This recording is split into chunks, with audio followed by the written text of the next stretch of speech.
I'm Charles Osgood, and this is Sunday Morning. Whenever we hear a story about corporate chicanery, a nagging question comes to mind. Is this simply another instance of a bad apple, or is it a case of business as usual? Not an easy question to answer, as Martha Teichner will report in our cover story.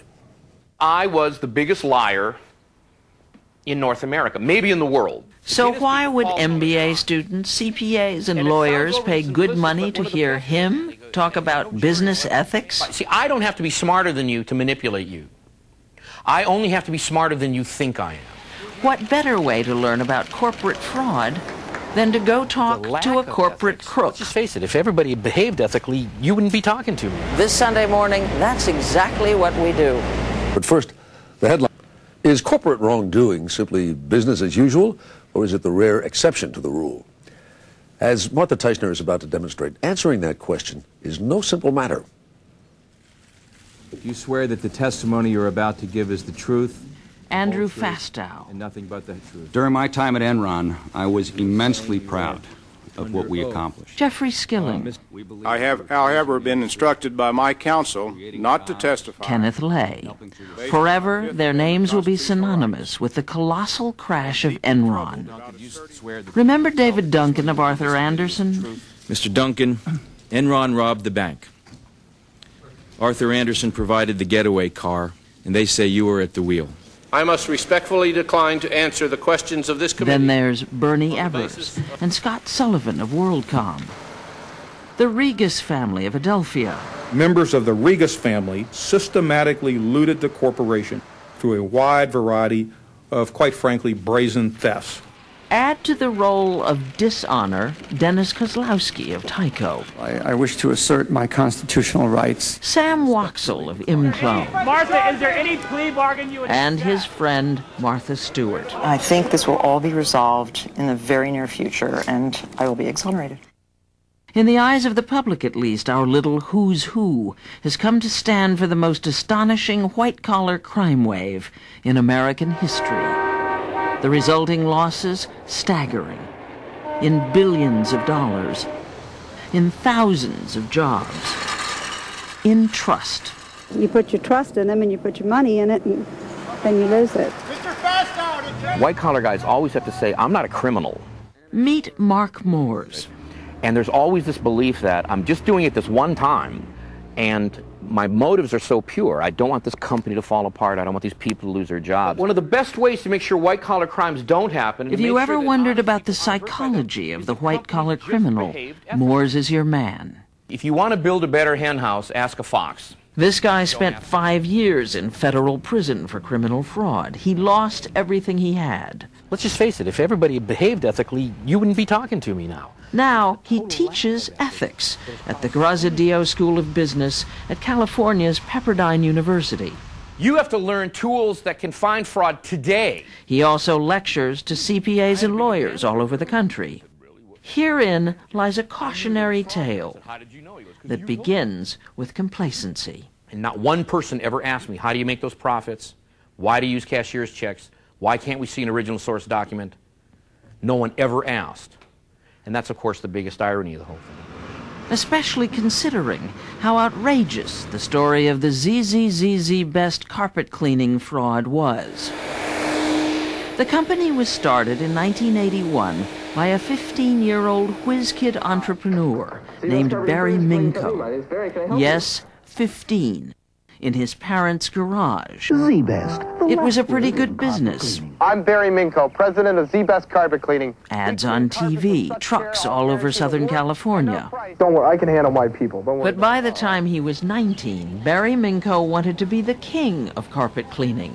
So he hired Mark Morze to raise the cash he needed to take the company public. What Morze pitched to investors was a 50% profit. That was like giving away $100 bills. People said, can I give you more? You only want $1.5 million? Can I give you $5 million? Mark Morze was getting a 10% commission. So soon, the kid who grew up poor was living large. And you paid cash for this house? Yes.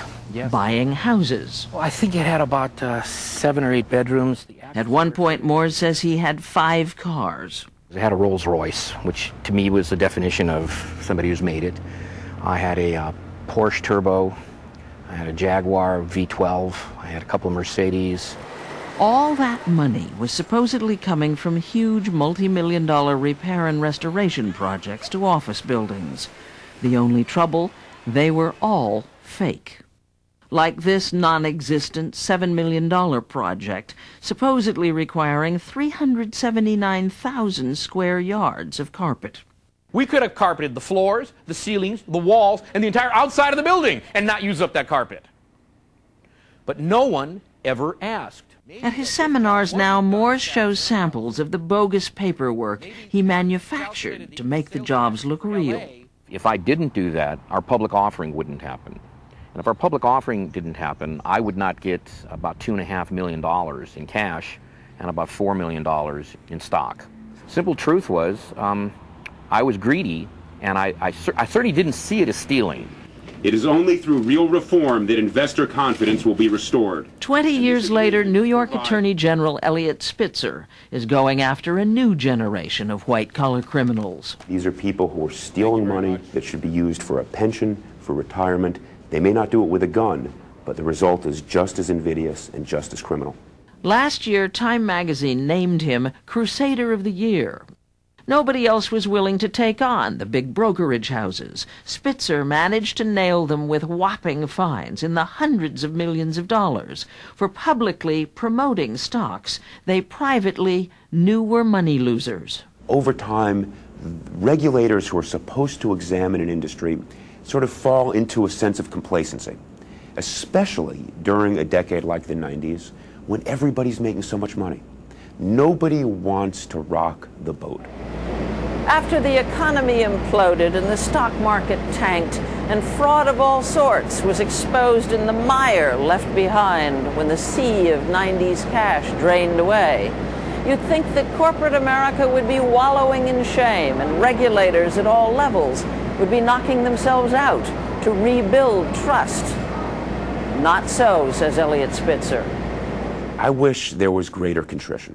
I wish that people stood up and said, you know what, we've learned, we do feel ashamed, and therefore we're going to change our behavior. There hasn't been enough of that.